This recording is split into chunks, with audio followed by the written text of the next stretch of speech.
प्यारे बच्चों, सुप्रभात। आज हम कक्षा 5 की हिंदी का 7वां पाठ बालक का स्वप्न पढ़ेंगे। बहुत ही सुंदर पाठ है बच्चों, जिससे आपको बहुत अच्छी शिक्षा मिलेगी। हम भी अपने भविष्य के लिए कुछ न कुछ सपने देखते रहते हैं।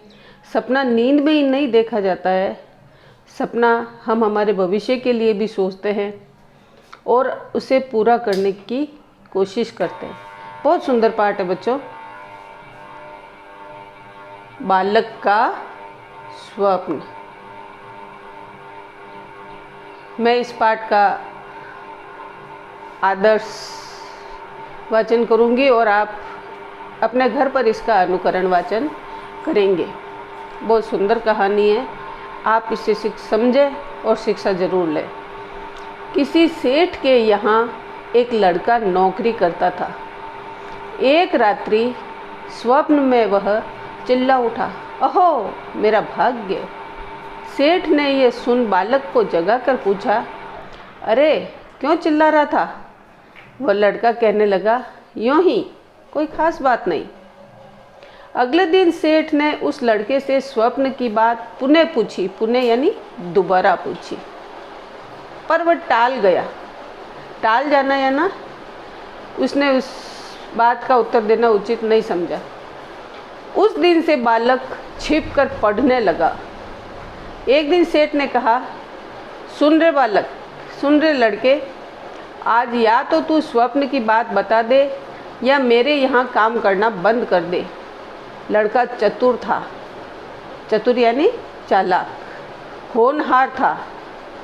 उसने नौकरी छोड़ दी, उसने पढ़ाई चालू रखी। इसी बीच उसे गांव के जमींदार के यहाँ नौकरी मिल गई। एक दिन सेठ जमींदार के यहाँ कपड़े लेकर आया। सेठ कौन सा? जिसके वहाँ पर पहले लड़का काम करता था, वही सेठ जमींदार के यहाँ कपड़े लेकर आया। उसने लड़के को वहाँ काम करते देखा। सेठ ने जमींदार को लड़के के स्वप्न और निकाले जाने की बात बता दी। इस पर जमींदार ने उसे बुलाकर कहा, लड़के, या तो तू मुझे अपने स्वप्न की बात बता दे, अन्यथा आज ही मैं तुझे अपने यहाँ से हटा दूंगा।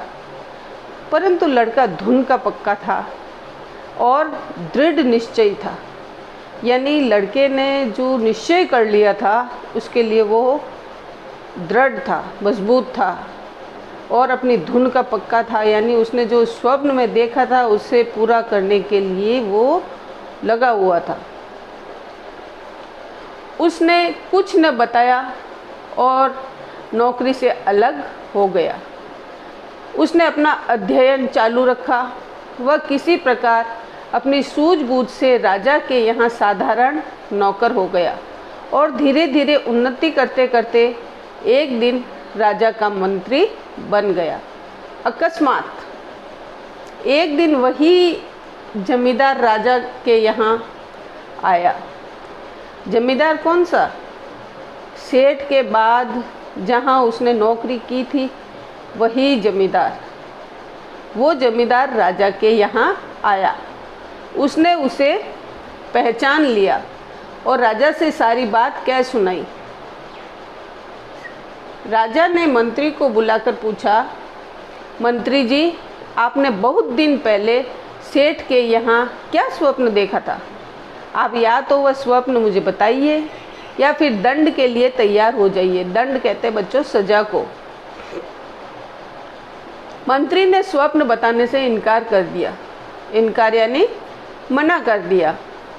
राजा ने नाराज होकर मंत्री को कैद खाने में डाल दिया। कैद खाना यानी जेल में डाल दिया। कुछ दिन बाद पड़ोसी राजा ने इस राजा पर चढ़ाई करने की सोची। चढ़ाई करना यानी हमला करने की सोची। उसने सीमा पर अपनी सेना भी जमा कर ली। उसने इस राजा तथा मंत्रियों की चतुराई जानने के लिए 2 घोड़ियाँ भेजी और पूछवाया कि इनमें माँ कौन सी है और बेटी कौन सी है। सभी ने अपनी अपनी बुद्धि लगाई, पर समस्या को कोई हल नहीं कर सका। राजा का नौकर बंदी मंत्री को नित्य यानी रोजाना भोजन देने जाता था। उसने सारी बात मंत्री को बताई। राजा की परेशानी सुनकर मंत्री कहने लगा, ये कौन कठिन बात है, दोनों को नदी में नहलाने ले जाओ। जो पहले आगे नदी में घुसे वही माँ है, और जो पीछे चले वह बेटी है। इसके बाद उसी प्रकार के 2-3 प्रश्न राजा ने भेजे, पड़ोसी राजा ने। मंत्री ने सबको हल कर दिया। मंत्री जेल में था और उसने उन प्रश्नों को हल कर दिया। पड़ोसी राजा ने ये सोचकर कि इसे हराना कठिन है और अपनी सेनाएं हटा ली। पड़ोसी राजा ने सोचा कि जिस राज्य में इतने बुद्धिमान लोग हो वहाँ के राजा को हराना मुश्किल है, इसलिए उसने अपनी सेनाएं वहाँ से हटा ली। उसने संदेश भिजवाया कि जिस व्यक्ति ने मेरे प्रश्नों को हल किया है उससे हम अपनी कन्या का विवाह करना चाहते हैं। इस समाचार से राज्य भर में सनसनी फैल गई। उस बंदी मंत्री की चारों ओर प्रशंसा होने लगी। राजा ने उसे तुरंत मुक्त कर दिया। इसके बाद पड़ोसी राजा ने अपनी कन्या का विवाह उससे कर दिया। राजा ने मंत्री को अपना आधा राज्य भी दे दिया। इसके बाद इस राजा ने भी उसे बहुत ही चल और अचल संपत्ति भी दी। चल संपत्ति यानी जो इधर उधर चल सके, और अचल संपत्ति जो नहीं चल सकती, जैसे भवन, जमीन आदि।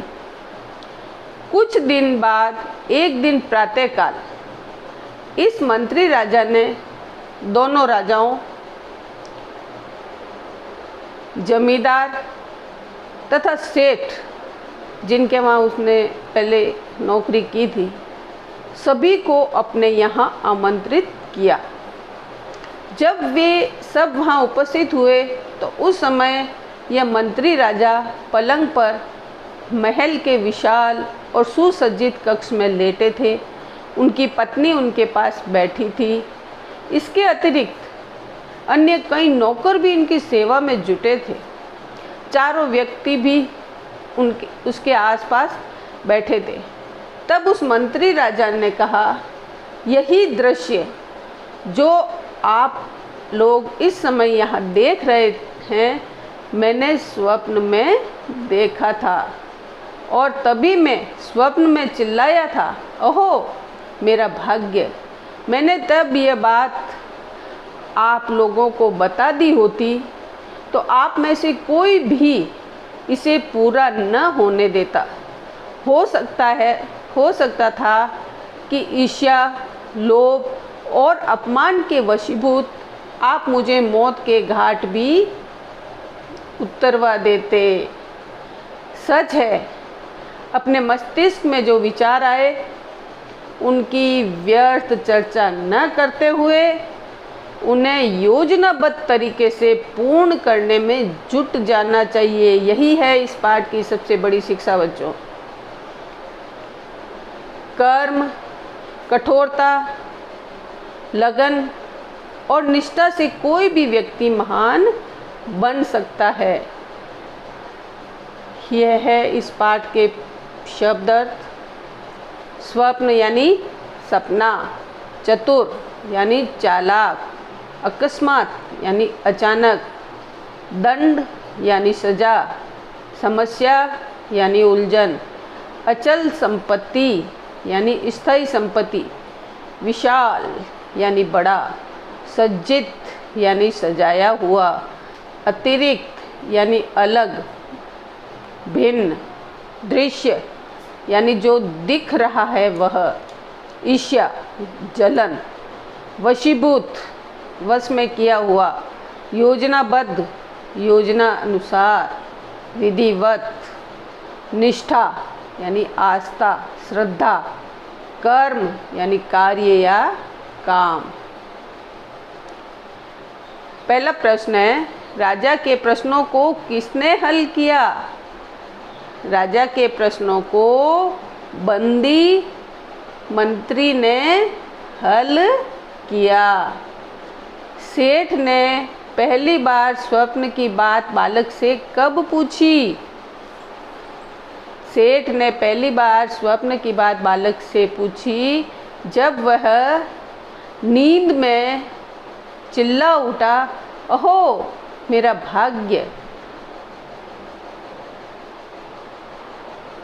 तब सेठ ने पूछा कि तुमने स्वप्न में क्या देखा, वो मुझे बताओ। राजा ने मंत्री से कितने प्रश्न पूछे? राजा ने मंत्री से 3 प्रश्न पूछे। स्वप्न का बालक पर क्या असर हुआ? स्वप्न का बालक पर यह असर हुआ कि वो पढ़ाई करने में जुट गया और अपने स्वप्न को पूरा करने की कोशिश करने लगा। सेठ ने उस लड़के से स्वप्न की बात पुनः पूछी, वह टाल गया। उस दिन के बाद से ही बालक छिप गया, बालक भाग गया, बालक छिप कर पढ़ने लगा, बालक नौकरी छोड़कर चला गया। बच्चों, इसमें ये ग सही है, बालक छिप कर पढ़ने लगा। जमींदार ने बालक को बुलाकर क्या कहा? नौकरी छोड़ने को, काम करने को, बाजार जाने को, स्वप्न की बात बताने को? बच्चों, ये घ सही है, स्वप्न की बात बताने को। ये रिक्त स्थान है, ऊपर शब्द दिए हुए हैं, उनको इस खाली जगह में भरना है। एक दिन वही जमींदार राजा के यहाँ आया। अकस्मात एक दिन वही जमींदार राजा के यहाँ आया। उसने अपना चालू रखा। क्या रखा? अध्ययन। वह किसी प्रकार अपनी सूझबूझ, इस खाली जगह में आएगा बच्चों, सूझबूझ से राजा के यहाँ पर साधारण नौकर हो गया। बच्चों, ये प्रश्न है, लड़के का स्वभाव कैसा था? लड़के का स्वभाव अपने स्वप्न को पूरा करने के लिए दृढ़ निश्चयी था और शिक्षा के प्रति उसका बहुत लगाव था। जमींदार ने बालक से क्या कहा? जमींदार ने बालक से कहा, तुम मुझे स्वप्न की बात बताओ, वरना काम छोड़कर चले जाओ। पड़ोसी राजा ने 2 घोड़ियों को क्यों भेजा? पड़ोसी राजा ने 2 घोड़ियों को भेजा कि इस राज्य में कितने बुद्धिमान लोग हैं, उनकी बुद्धिमत्ता की पहचान करने के लिए 2 घोड़ियों को भेजा और प्रश्न किया, इनमें कौन माँ है और कौन बेटी है। राजा ने मंत्री जी को क्या धमकी दी?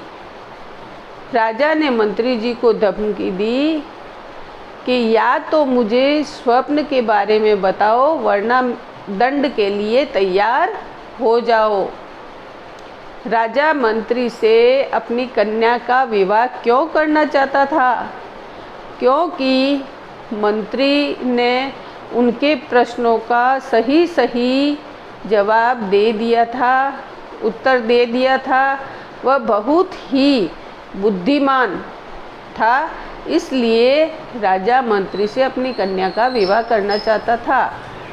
मंत्री को अपनी सूझबूझ और चतुराई का क्या लाभ हुआ? मंत्री को अपनी सूझबूझ और चतुराई का यह लाभ हुआ कि वह एक साधारण नौकर से एक राज्य का राजा बन गया। मंत्री राजा ने स्वप्न में क्या दृश्य देखा था? मंत्री राजा ने स्वप्न में यह दृश्य देखा था कि वो एक बहुत बड़े भवन में एक राजा की तरह लेटा हुआ है, उसकी पत्नी पास में बैठी है और नौकर चाकर उसकी सेवा कर रहे हैं उसने अपने आप को एक राजा के रूप में देखा। लड़के ने स्वप्न की बात सबको कब बताई? लड़के ने स्वप्न की बात लड़के को तब बताई जब उसका स्वप्न पूरा हो गया था, वह एक राजा बन गया था। बच्चों, इस पाठ के अभ्यास प्रश्न अपनी उत्तर पुस्तिका में करें। धन्यवाद।